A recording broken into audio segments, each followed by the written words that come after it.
Hello, അപ്പോൾ പുതിയ വീട്ടിലോട്ട് എല്ലാവർക്കും സ്വാഗതം. അപ്പോൾ ഞാൻ ചെറിയൊരു വിശേഷം പങ്കുവെച്ചിട്ട് പെട്ടെന്ന് പോയിക്കൊള്ളാം. അതായത് ഞാൻ വീണ്ടും പ്രഗ്നൻ്റ് ആണ്.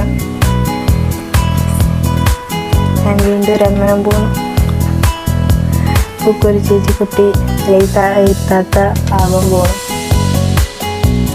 അപ്പോൾ എനിക്ക് ശരിക്കും പീരിയഡ്സ് ഡേറ്റ് കറക്റ്റ് 1 മാസമായിട്ടില്ല, എന്താ നോക്കണ്ടേ. അപ്പോൾ എനിക്കിങ്ങനെ കൺഫ്യൂഷൻ ഉണ്ടായിരുന്നു. അപ്പോൾ അതുകൊണ്ട് നോക്കിയതാണ്. രണ്ട് തവണ നോക്കിയിട്ട് നെഗറ്റീവ് ആയിരുന്നു. 3ാമത്തെ തവണ അതായത് 26-ാം തീയതി ഇന്നലെയാണ് നോക്കിയത്. അപ്പോൾ എനിക്ക് ഫസ്റ്റ് തൊണ്ടവേദന കാര്യങ്ങളുണ്ടായിരുന്നു. അത് കഴിഞ്ഞിട്ട് പനി വന്നു, ജലദോഷം വന്നു, പിന്നെ യൂറിൻ ഇൻഫെക്ഷൻ കാര്യങ്ങളെല്ലാം ഉണ്ടായിരുന്നു. അതൊക്കെ സ്വാഭാവികമായിട്ട് എനിക്ക് കഴിഞ്ഞ പ്രാവശ്യം ഉണ്ടായിരുന്നു. പനി വരും പോവും, ഇടയ്ക്കിടയ്ക്ക് വരും പോവും. അപ്പോൾ കഴിഞ്ഞ പ്രാവശ്യം എനിക്ക് സെയിം സംഭവം തന്നെയായിരുന്നു, രാത്രി പനി അങ്ങനെയുള്ള കാര്യങ്ങളുണ്ടായിരുന്നു. അപ്പം ഇടയ്ക്കിടയ്ക്ക് ഇടുപ്പ് വേദന നന്നായിട്ടുണ്ട്, പിന്നെ വയറിൻ്റെ ഉള്ളിലൊക്കെ വേദനക്ക് അങ്ങനെയുള്ള കാര്യങ്ങളെല്ലാം ഉണ്ട്. അപ്പോൾ ശരിക്കും പീരിയഡ്സ് ഡേറ്റ് 29 അപ്പോൾ അതുവരെ എനിക്ക് കാത്തു നിൽക്കാൻ പറ്റില്ല. കാരണം കൊക്കോനും പനി വരികയാണ്. എനിക്ക് പനി വരും പോകുന്നതിനനുസരിച്ച് അവൾക്കും ഈ ജലദോഷം പനി ഇങ്ങനെ മാറി വന്നുകൊണ്ടിരിക്കണം.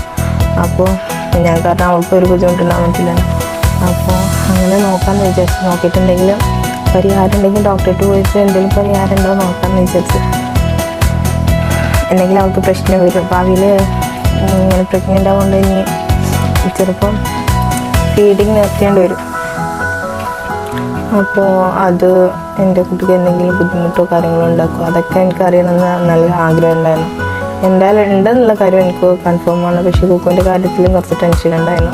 സന്തോഷം ഉണ്ടെന്ന്, സങ്കടമുണ്ട്. സങ്കടമല്ല, ടെൻഷൻ. അപ്പോൾ അങ്ങനെ ഇതിന് മുൻപ് 2 തവണ ഞങ്ങൾ കാർഡ് നോക്കി. അപ്പോൾ കറക്റ്റ് ഡേറ്റ് അടുത്തിട്ടില്ലാത്തതെന്നാണ് തോന്നുന്നു നെഗറ്റീവ് കാണിച്ചത്. പിന്നെ 3ാമത്തെ തവണ അതായത് ഇന്നലെ 26-ാം തീയതി നോക്കിയപ്പോൾ ഫസ്റ്റ് നെഗറ്റീവ് കാണിച്ചു. പിന്നെ 2 മിനിറ്റ് ആവുന്ന സമയപ്പോൾ അജി പറഞ്ഞതിനോട്ട് നെഗറ്റീവ് ആണെന്ന് പറഞ്ഞിട്ട് എനിക്ക് വിശ്വസിക്കാൻ പറ്റില്ല. അവൻ കള്ളം പറയാമെന്ന് വിചാരിക്കുന്നു. നോക്കുമ്പോൾ നെഗറ്റീവ്. അപ്പോൾ അങ്ങനെ വരാൻ സാധ്യതയല്ലല്ലോ. ചിലപ്പോൾ കാർഡിൽ എന്തെങ്കിലും നോക്കിയിൽ എന്തെങ്കിലും മിസ്റ്റേക്കോ കാര്യങ്ങളുണ്ടോ അങ്ങനെയൊക്കെ സംശയം തോന്നി. ഒന്നും കൂടി 2 ദിവസം കഴിഞ്ഞിട്ട് നോക്കാമെന്നൊക്കെ വിചാരിച്ചു. പിന്നെ ഞാൻ ഒന്നും കൂടി എനിക്ക് കൺഫേം ചെയ്യാൻ വേണ്ടിയിട്ട് ഞാൻ ജനലിൻ്റെ വട്ടത്തിൻ്റെ അടുത്ത് കൊണ്ടുവന്ന് നോക്കിയപ്പോൾ നെക്സ്റ്റ് ലൈന് 2ാമത്തെ ലൈന് ചെറിയ ലൈറ്റ് ഇതിൽ വന്നിട്ടുണ്ട്. അപ്പം എനിക്ക് സമാധാനമായി, സന്തോഷം ഇല്ല ഉണ്ടായിരുന്നു. അപ്പം പറഞ്ഞു ഇല്ല 2ാമത്തെ ലൈൻ വന്നിട്ടുണ്ട്. ഞാൻ പറഞ്ഞത് സത്യമായി എന്ന് പറഞ്ഞു. അപ്പം അങ്ങനെ എന്ത് ചെയ്തു, ഞങ്ങളെ കൺഫേം കാർഡിലേതും കറക്റ്റായിട്ട് നമുക്ക് വിശ്വസിക്കാൻ പറ്റില്ലല്ലോ. പിന്നെ ഡേറ്റ് കറക്റ്റായിട്ട് 1 മാസം ആയിട്ടില്ലല്ലോ. അപ്പോൾ ലാബിൽ പോയി ടെസ്റ്റ് ചെയ്യാമെന്ന് വിചാരിച്ചു. പിന്നെ ലാബിൽ പോകണം, ടെസ്റ്റ് ചെയ്യണം. ബാക്കി കാര്യങ്ങൾ അതിനനുസരിച്ച് എന്താണ് എങ്ങനെയാണെന്നില്ല അറിഞ്ഞിട്ട് അതിനനുസരിച്ച് മുന്നോട്ട് പ്ലാനിങ് കാര്യങ്ങൾ നടത്തണം. അപ്പോൾ ബാക്കി വിശേഷങ്ങളായിട്ട് വരാം. ബൈ. ഹായ്. അപ്പോൾ ഞാൻ വീണ്ടും വന്നു. സൗണ്ട് വീണ്ടും പോയിട്ടുണ്ട്. അപ്പോൾ ആരും പറഞ്ഞു ഹോസ്പിറ്റലിൽ പോവുകയാണെന്ന് പറഞ്ഞിട്ടുണ്ടായിരുന്നു. അപ്പോൾ ഫസ്റ്റത്തെ ടെസ്റ്റ് ഞാൻ കാർഡിൽ ടെസ്റ്റ് ചെയ്തു. അപ്പോൾ അതിൽ ഡേറ്റ് കറക്റ്റ് ഡേറ്റ് ആയിട്ടുണ്ടായില്ല. പക്ഷെ എനിക്ക് വയ്യാത്തതുകൊണ്ട് എനിക്ക് ഏകദേശം കൺഫേം ആയിരുന്നു ഉണ്ടെന്നുള്ള കാര്യം. അപ്പോൾ പിന്നെ അങ്ങനെ അതിൽ ലൈറ്റ് കണ്ടപ്പോൾ എനിക്ക് ഒന്നുകൂടി കൺഫേമായി ഉണ്ടെന്നില്ല. അത് കഴിഞ്ഞ് പിറ്റേ ദിവസം തന്നെ വൈകിട്ട് ലാബിൽ പോയി ടെസ്റ്റ് ചെയ്തു. അത് കഴിഞ്ഞിട്ട് അതിൻ്റെ പിറ്റേന്ന് അതായത് ഇന്നലെ ഡേറ്റ് കേട്ടോ, ഇന്നലെ 28, ഇന്ന് 29. അപ്പോൾ ഇന്നലെ 28-ാം തീയതി ഡോക്ടർ പോയി കണ്ടു. ഇവിടെ അടുത്തുള്ള ഡോക്ടറെ കണ്ടത്. അപ്പോൾ ഡോക്ടർ കണ്ടപ്പോൾ ഡോക്ടർ പറഞ്ഞു എനിക്ക് ആകെയുള്ള ടെൻഷൻ കൊക്കോൻ്റെ കാര്യത്തിൽ മാത്രമാണ്. കാരണം കൊക്കോന് 1 വയസ്സ് പോലും ആയിട്ടില്ല, 10 മാസമായിട്ടുള്ളൂ. ഇനി മാർച്ച് 1 അവൾക്ക് 1 വയസ്സാകും. അപ്പോൾ ഞാൻ കുക്കുവിൻ്റെ കാര്യമാണ് ഞാൻ ഡോക്ടറോട് ആദ്യം ചോദിച്ചത്. അത് ഈ ഒരു റീസൺ കാരണം കുക്കുവിന് എന്തെങ്കിലും പ്രശ്നം വരുമില്ലെന്ന്. അപ്പോൾ ഡോക്ടർ പറഞ്ഞാൽ അതിനെന്താ കുഴപ്പം, ഒരു കുഴപ്പമില്ല, കാരണം ഈ ഒരു ഇത് കാരണം കുഞ്ഞിന് ഒരു പ്രശ്നം വരില്ല എന്ന് പറഞ്ഞു. അപ്പോൾ എനിക്ക് അത് കേട്ടപ്പോൾ ആശ്വാസം തോന്നിയത്. സന്തോഷം ഉണ്ടോയെന്ന് വെച്ചാൽ സന്തോഷം ഉണ്ടായിരുന്നു, പക്ഷേ കുക്കുവിൻ്റെ കാര്യത്തിൽ ഭയങ്കര ടെൻഷൻ ഉണ്ടായിരുന്നു. പിന്നെയുള്ള ടെൻഷൻ എന്ന് വെച്ചാൽ എനിക്ക് കുക്കുവിനെ പഴയപോലെ കെയർ ചെയ്യാനും കാര്യങ്ങളൊന്നും പറ്റില്ല, അവളെ എടുക്കാനും കാര്യങ്ങളൊന്നും പറ്റില്ല. ഇപ്പോഴേ എനിക്കൊന്നിനും വയ്യ, എനിക്ക് ഭയങ്കര ക്ഷീണം കാര്യങ്ങളാണ്. അപ്പോൾ കുറച്ചും കൂടി കഴിഞ്ഞാൽ എനിക്ക് അവളെ കാര്യങ്ങൾ കറക്റ്റ് ശ്രദ്ധിക്കാൻ പറ്റില്ല. അപ്പോൾ അവൾക്കാണെങ്കിൽ ഭയങ്കര ഇപ്പോഴേ അവളെ ഈഗോ ഉണ്ട് അവൾക്ക്, കാരണം വേറെ കുഞ്ഞുങ്ങളെ സ്നേഹിക്കുന്നതൊന്നും ഇഷ്ടമില്ല. അപ്പോൾ ഇനി അവൾക്ക് കുറച്ചുകൂടി കഴിഞ്ഞാൽ കാര്യങ്ങളൊക്കെ ഒരു ഏകദേശം ഐഡി കിട്ടി തുടങ്ങിയാൽ എന്ത് ചെയ്യുമെന്നല്ലേ ഇതുള്ളൂ. സന്തോഷമാണോ സങ്കടമാണോ ഈഗോ ആണോ ഉണ്ടാവുക അറിയില്ല. അപ്പോൾ അവളെ മനസ്സിലൊന്ന് പറഞ്ഞ് മനസ്സിലാക്കണം, നടക്കും എന്താണെന്നറിയില്ല, പക്ഷെ നടത്തിയേ പറ്റുള്ളൂ എനിക്ക്. പിന്നെ എനിക്ക് ആഗ്രഹം ഉണ്ടായിരുന്നു മറ്റേ വേറൊരു കുഞ്ഞും കൂടി വരണം എന്നുള്ളത്. കാരണം എന്താണെന്ന് വെച്ചാൽ ഈ ഒരൊറ്റ റൂമിലാണ് എൻ്റെ കുക്കുവിൻ്റെ ജീവിതം. ഇവിടെ ട്രാൻസ്ഫർ ഇവിടെ വന്നാൽ, അതായത് അജിയുടെ വീട്ടിൽ വന്നാൽ അവൻ്റെ പപ്പുണ്ട് അമ്മയുണ്ട് അതൊക്കെ ശരിയാണ്, പക്ഷെ അവർക്ക് ജോലിയും കാര്യങ്ങളുണ്ട്, അവർ കടയിലാണ്, അവർക്ക് ഇവിടെ കടയുണ്ട്. അപ്പോൾ ആ കടയിൽ എപ്പോഴും ഞങ്ങളെ നോക്കാനായിട്ട് ഇരിക്കാനൊന്നും അവർക്ക് പറ്റൂല. അപ്പോൾ അവൻ്റെ അമ്മയിടക്ക് വരും, എനിക്ക് വയ്യ എന്താ കുക്കുണ്ടാവുന്നതിൻ്റെ മുന്നേ ആണെങ്കിലും ശരി, എനിക്ക് വയ്യെങ്കിൽ ഇടയ്ക്ക് വരും, അന്വേഷിക്കും, എന്തെങ്കിലും ഭക്ഷണം തരും, ഓക്കെ ആണോ ചോദിക്കും. ഇപ്പോഴും അങ്ങനെ തന്നെ കുക്കുവിൻ്റെ കാര്യം നോക്കും. ഇന്നലെ എന്നോട് പറഞ്ഞു ഡ്രസ്സ് അലക്കണമെങ്കിൽ വയ്യെങ്കിൽ ഡ്രസ്സ് ഞാൻ അലക്കിത്തരാം, ആൾക്കാരുടെ ഡ്രസ്സ് തന്നാൽ മതി എന്നൊക്കെ കൊണ്ടുപോയി. ഞാൻ ബുദ്ധിമുട്ടിച്ചിട്ട്, കാരണം അവർക്ക് അങ്ങനെ നല്ല തിരക്കും കാര്യങ്ങളുള്ളവരാണ്. അപ്പോൾ അതിൻ്റെ ഇടയിൽ ഇനി ഞാനും കൂടി ബുദ്ധിമുട്ടിച്ചില്ല. ഇപ്പം എനിക്ക് സ്റ്റാർട്ടിങ് അല്ലേ, വലിയ പ്രശ്നമൊന്നുമില്ല, അൽഹംദുലില്ലാ. ഇനി അങ്ങോട്ടും വലിയ പ്രശ്നങ്ങളില്ലായിരിക്കട്ടെ, കാരണം ആർക്കും ബുദ്ധിമുട്ടാവരുന്ന എൻ്റെ ആഗ്രഹം. അപ്പം ഞാൻ നാട്ടിൽ പോകാമെന്ന് വിചാരിച്ചതാണ്. അപ്പോൾ കാരണം കുക്കുവിനും 10 മാസം ആയിട്ടില്ലുള്ളൂ. അപ്പത്തിന് അടുത്തിട്ടുള്ളതെന്ന് പറഞ്ഞപ്പോൾ എല്ലാവരും ഉള്ളിലൊരു ഇഷ്ടക്കേടുണ്ട്. അതെന്നോട് ഫുള്ളായിട്ട് ഓപ്പണായിട്ട് പറഞ്ഞില്ലെങ്കിലും ഏകദേശം എനിക്ക് മനസ്സിലായി, ആർക്കും താല്പര്യമില്ല എന്നുള്ളത്. പക്ഷെ അത് കയറിയിട്ട് എനിക്ക് എൻ്റെ കുഞ്ഞിനെ കൊല്ലാൻ പറ്റില്ലല്ലോ, എനിക്ക് കുക്കുവിനെ പോലെ തന്നെ ഈ കുഞ്ഞും. അപ്പം അതുകൊണ്ട് ആർക്കും വേണ്ടിയിട്ട് ഞാൻ എൻ്റെ കുഞ്ഞിനെ കൊല്ലാൻ തയ്യാറില്ല.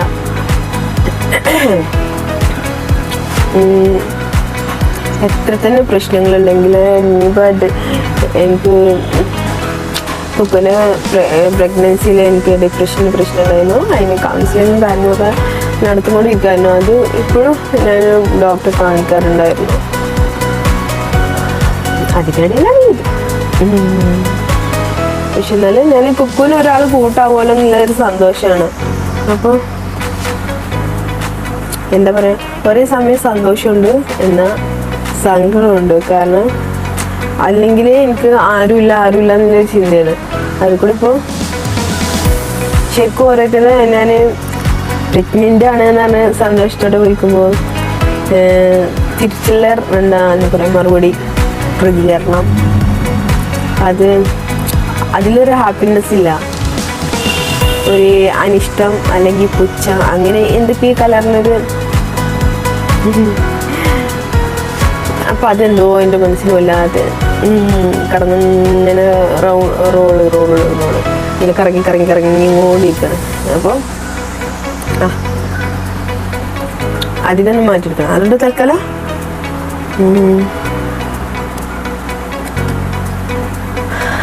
അങ്ങനത്തെ ആളുകളെ അങ്ങനത്തെ ആളുകളായിട്ട് ഞാൻ കുറച്ച് കാലത്തിന് മാറ്റി വെക്കാമെന്ന് വിചാരിച്ചു എൻ്റെ ജീവിതത്തിൽ. അവരെ അങ്ങോട്ട് മാറ്റി വെച്ചിട്ട് പുതിയ ലൈഫിന് ഞാൻ അതിലോട്ട് മുന്നോട്ട് പോകാനാണ് തീരുമാനം.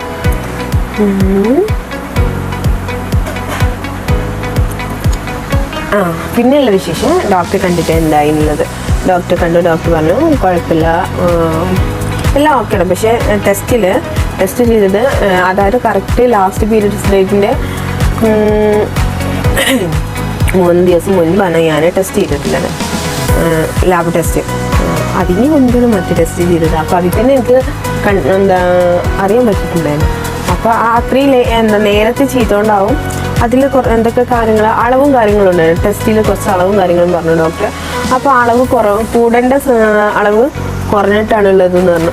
അപ്പോൾ ആ കുറഞ്ഞ അളവിന് ഇനി എന്തെങ്കിലും ഡേറ്റ് കറക്റ്റ് 1 മാസം ആവാത്തതുകൊണ്ടാണോ അതോ ഇനി കുഞ്ഞ് ഗർഭപാത്രത്തിൻ്റെ ഉള്ളിലാണോ അതോ പുറത്താണോ എന്നുള്ളത് ഒന്ന് കൺഫേം ചെയ്യണം. അപ്പം അതിന് വേണ്ടിയിട്ട് ഒരാഴ്ച കഴിഞ്ഞിട്ട് ഇടയ്ക്ക് വെച്ചിട്ട് അമ്മ വന്നിട്ടില്ല. ഞാൻ ഇവിടെ വന്ന എന്താണെന്ന് അറിയില്ല. ഞാൻ പറഞ്ഞത് എന്തെല്ലാം കേട്ടു, എന്തെല്ലാം മനസ്സിലായി ആയിട്ടാണ്. സമാധാനമില്ല. എന്താ പറഞ്ഞ കാര്യം, സ്കാനിങ് ഒരാഴ്ച കഴിഞ്ഞ് സ്കാനിങ് എടുക്കണം. അതായത് കുഞ്ഞ് സേഫ് ആണോ എന്നറിയാം. ഗർഭപാത്രത്തിന്റെ ഉള്ളിലാണ്, അതായത് ഗർഭപാത്രത്തിന് അകത്താണ് പുറത്താണ് ഉള്ളത് വന്ന് നോക്കണം. അല്ലാതെ വേറെ പ്രോബ്ലംസ് ഒന്നും ഇല്ല എന്ന് പറഞ്ഞു. അത് കാരണം അങ്ങനെ അങ്ങനെ നോക്കാൻ പറയാൻ കാരണം എനിക്ക് വേറെ കണ്ടീഷൻ മോശമായതുകൊണ്ടല്ല, ആ റിപ്പോർട്ടിലുള്ള അളവ് വ്യത്യാസം കാരണം കേട്ടോ. വേറെ പ്രശ്നം കൊണ്ടൊന്നുമല്ല, വേറൊരു പ്രശ്നമില്ല പറഞ്ഞു ഡോക്ടർ. പിന്നെ അതുപോലെ തന്നെ ടെസ്റ്റിന് വന്നിട്ടുണ്ട്. അത് ഇതേപോലെ തന്നെ ഈ സ്കാനിങ് ആദ്യം സ്കാനിങ് കഴിഞ്ഞിട്ടാണ്. സ്കാനിങ് കഴിഞ്ഞതിന് ശേഷം യൂറിനിൽ ഇൻഫെക്ഷൻ ഉണ്ടോ എന്നുള്ളത് നോക്കാൻ പറഞ്ഞിട്ടുണ്ട്. പിന്നെ തൈറോയ്ഡ് എന്റെ കഴിക്കിങ്ങനെ എന്താ ഞാൻ തടിയിലോട്ട് എന്റെ കഴിക്കൊക്കെ ഇങ്ങനെ എല്ലാവരും ചോദിക്കുന്നത്. സാധാരണ ഒട്ടുമിക്ക ഡോക്ടേഴ്സിന് ചോദിക്കാറുണ്ട് തൈറോയിഡിന്റെ പ്രശ്നമാണ്. അപ്പം കഴിഞ്ഞ വർഷം ഞാൻ കുപ്പന് പ്രഗ്നന്റ് ആയിരുന്ന സമയത്ത് തൈറോയിഡിന്റെ ഒക്കെ നോക്കിയിട്ടുണ്ടായിരുന്നു. അപ്പൊ എനിക്ക് തൈറോയിഡിന്റെ പ്രശ്നമാണ്. അപ്പൊ യൂറിൻ ഇൻഫെക്ഷന്റെയും തൈറോയിഡിന്റെയും പിന്നെ ബ്ലഡ്, ഈ 3 ടെസ്റ്റും ചെയ്യാൻ പറഞ്ഞിട്ടുണ്ട്. അപ്പൊ ഈ 3 ടെസ്റ്റ് സ്കാനിങ് റിപ്പോർട്ട് ചെന്നതിന് ശേഷം ചെയ്താൽ മതി പറഞ്ഞിട്ടുണ്ട്. അങ്ങനെ ആ കാര്യം കഴിഞ്ഞു. ശരിക്കും സ്കാനിങ്ങിന്റെ ടൈം ആയിട്ടില്ല. സ്കാനിങ് 2-ാം മാസത്തിലും 3-ാം മാസത്തിലേക്കാണ്. അപ്പൊ ഇതറിയാൻ വേണ്ടിയിട്ട് മാത്രമാണ് ചെയ്യുന്നത് കേട്ടോ. അതിൽ പ്രത്യേകിച്ച് കുഞ്ഞിന്റെ മിടിപ്പോ കാര്യങ്ങളോ ഒന്നും അറിയാൻ പറ്റില്ല എന്നാണ് ഡോക്ടർ അങ്ങനെ പറഞ്ഞത്. മിടിപ്പോ കാര്യങ്ങളോ അറിയാൻ പറ്റില്ല. നെക്സ്റ്റ് വീഡിയോയിൽ പിന്നെ കാണാം. ഇത്രയേ ഉള്ളൂ ഇന്നത്തെ വിശേഷം. ഇന്നലെ ഇടണം വിചാരിച്ചത് വീഡിയോ, പക്ഷെ ഇന്നലെ ഇടാൻ പറ്റില്ല. വയ്യാണ്. ഇപ്പോഴും എനിക്ക് തൊണ്ടവേദന കൂടി വരികയാണ്, കുറയണില്ല. ഒന്നല്ലെങ്കിൽ ഒന്നിന്റെ പ്രശ്നം വന്നുകൊണ്ടിരിക്കുക. ശരിക്കും നിനക്കാണ് 1 മാസം ആവുന്നത്. അതായത് കഴിഞ്ഞ ഡിസംബർ 29-നാണ് എനിക്ക് ലാസ്റ്റ് പീരിയഡ്സ്. അപ്പോൾ ഇന്ന് 29, എന്നിട്ട് 1 മാസം. അതിന് ഒരാഴ്ച കഴിഞ്ഞിട്ട് ഡോക്ടർ എന്താ പറയുന്നത് പറയാം, വീഡിയോ പറയാം. ബൈ. ഹായ്, അങ്ങനെയാണ് വീണ്ടും വന്നു. സ്കാനിങ് കഴിഞ്ഞു. എന്തില്ല, വേറെ കുഴപ്പമൊന്നുമില്ല, ഓക്കെയാണ്. പക്ഷെ എനിക്ക് കഴിഞ്ഞ പ്രാവശ്യം എന്താ ബ്ലീഡിങ് ഉണ്ടായിട്ടുണ്ടായിരുന്നു. ഒരു 2 മാസം അടുപ്പിച്ച കുപ്പന് പ്രഗ്നൻ്റ് ആയിരുന്ന സമയത്ത് ബ്ലീഡിങ് ഉണ്ടായിരുന്നതുകൊണ്ട് തന്നെ. പിന്നെ അതുപോലെ ഈ പ്രാവശ്യം എനിക്ക് പോസിറ്റീവാണെന്ന് ഞാൻ കാർഡിൽ നോക്കിയ ടൈമിൽ അതിൻ്റെ തലേ ദിവസം ചെറുതായിട്ട് ഒരു അടയാളം പോലെ തോന്നിയിരുന്നു. അപ്പോൾ അത് കാരണം ഡോക്ടർ സൂക്ഷിക്കാൻ പറഞ്ഞിട്ടുണ്ട്. അത് ഞാൻ പറഞ്ഞു അതെന്തെങ്കിലും പ്രശ്നം ഉണ്ടാവുമോ എന്നുള്ളത്. വീണ്ടും ഇനി അങ്ങനെ റിപ്പീറ്റിങ് വരുമോ എന്ന് അറിയാൻ വേണ്ടിയിട്ട്. കാരണം ഞാൻ യൂട്യൂബിൽ അതിനെക്കുറിച്ച് സെർച്ച് ചെയ്തപ്പോൾ അങ്ങനെ കണ്ടിട്ടുണ്ട് ചിലർക്ക് വീണ്ടും പീരിയഡ്സ് പോലെ ഇടയ്ക്ക് ഇങ്ങനെ വരുന്നുള്ളത്. അപ്പോൾ എനിക്ക് എൻ്റെ കാര്യത്തിൽ ടെൻഷനുണ്ട്. കാരണം എന്താണെന്ന് വെച്ചാൽ എനിക്ക് ഹെൽത്ത് ഇഷ്യൂസ് ഉള്ളതാണ്. ഹെൽത്ത് ഇഷ്യൂസ് ഉള്ളത് കാരണമാണ് എനിക്ക് ആകെ മെയിൻ പ്രശ്നം. അപ്പം എന്ത് കുക്കു എൻ്റെ വേണോ, ഇത് ഡോക്ടർ ചീത്ത പറയുള്ളൂ. അപ്പോൾ നന്നായിട്ട് ശ്രദ്ധിക്കാൻ പറഞ്ഞിട്ടുണ്ട്. അപ്പോൾ അതുകൊണ്ട് തന്നെ ജോലിയും കാര്യങ്ങളൊന്നും ഞാൻ അധികം ചെയ്യില്ല. പക്ഷെ ഇപ്പോൾ എനിക്ക് വലിയ ക്ഷീണമോ കാര്യങ്ങളോ ഇല്ലാത്തതുകൊണ്ട് തന്നെ കുക്കുവിൻ്റെ കാര്യങ്ങളൊക്കെ ചെയ്യാൻ പറ്റുന്നുണ്ട്. കുക്കുവിൻ്റെ കാര്യങ്ങൾ ഞാൻ തന്നെ ചെയ്യണ്ടേ, കാരണം അല്ലാതെ പറ്റില്ല. അവൾ വേറെ ആരെങ്കിലും കൊടുത്താൽ എന്താ ഫുഡ് കഴിക്കുക കാര്യങ്ങളോ ഒന്നും ചെയ്യൂല. ഇത്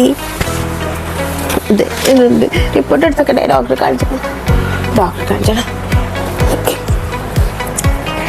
ഹായ് മെച്ചിയുടെ കുക്കു, ഇതാണ് എൻ്റെ കുക്കു. ഉമ്മച്ചിയുടെ കൽബാണ് പറയുന്നത്. കൽബല്ലേ കുക്കു, ഉമ്മച്ചിയുടെ കൽബല്ലേ പറയേ, കൽബല്ലേ. കാന്താരിയാണ്, ഒരു ഭാഗത്ത് അടങ്ങിയിരിക്കൂല. അങ്ങനെ പറഞ്ഞു തന്നത്. അപ്പൊ നന്നായിട്ട് ഡോക്ടർ പറഞ്ഞത് അങ്ങനെ ഒരു പ്രശ്നം ഉള്ളതുകൊണ്ട് തന്നെ, അതായത് എനിക്ക് ബ്രാഞ്ചിങ് ബ്ലീഡിങ് ആയിരുന്നു എന്ന് പറഞ്ഞപ്പോൾ, അതുപോലെ ഇപ്രാവശ്യം അങ്ങനെ ചെറുതായിട്ട് അതിൻ്റെ ഒരു അടയാളം പോലെ സൂചന പോലെ ഉള്ളതുകൊണ്ട് ഡോക്ടർ നന്നായിട്ട് ശ്രദ്ധിക്കാൻ പറഞ്ഞിട്ടുണ്ട്. അപ്പോൾ അതുകൊണ്ട് തന്നെ ജോലിയും കാര്യങ്ങളൊന്നും അല്ലാണ്ട് ചെയ്യാൻ സമ്മതിക്കാറില്ല അത്. പിന്നെ കുക്കുവിൻ്റെ കാര്യങ്ങൾ മാത്രം നോക്കും. കുക്കുവിന് കുളിപ്പിക്കലും ഭക്ഷണം കൊടുക്കലും ഇപ്പോൾ ഞാൻ തന്നെ ചെയ്യുന്നത്. ഇപ്പോൾ വലിയ ക്ഷീണവും കാര്യങ്ങളോ ഇല്ല. ഇനിയിപ്പോൾ ഉണ്ടാവുമെന്ന് പറയാൻ പറ്റില്ല, പറയാനൊന്നുമില്ല. പിന്നെ ഇപ്പം തന്നെ വോമിറ്റിങ്ങും കാര്യങ്ങളൊക്കെ തുടങ്ങിയിട്ടുണ്ട്. അപ്പോൾ എനിക്ക് അത് ടാബ്ലറ്റ് എഴുതി തന്നിട്ടുണ്ടായിരുന്നു. ഒന്ന് ഫോളിക് ആസിഡിൻ്റെ എന്തോ ആണ് തോന്നുന്നു. അയ്യോ അത് പറഞ്ഞപ്പോൾ മരുന്ന് കഴിച്ചിട്ടില്ല. പിന്നെ രണ്ട് എന്തിനാന്ന് വെച്ചാൽ ബ്ലീഡിങ് ഇല്ലാതിരിക്കാൻ വേണ്ടിയിട്ട് അതിൻ്റെ ഒരു സേഫ്റ്റിക്ക് വേണ്ടിയിട്ട് അതിനുള്ള ഒരു ടാബ്ലറ്റ് തന്നിട്ടുണ്ട്. പിന്നെ ഗ്യാസിനുള്ള ടാബ്ലറ്റ്. അപ്പോൾ ഇങ്ങനെ 3 ടാബ്ലറ്റാണ് എനിക്ക് തന്നിട്ടുള്ളത്. അപ്പോൾ എന്ത് കുക്കു നല്ല കുട്ടിയായിട്ട്.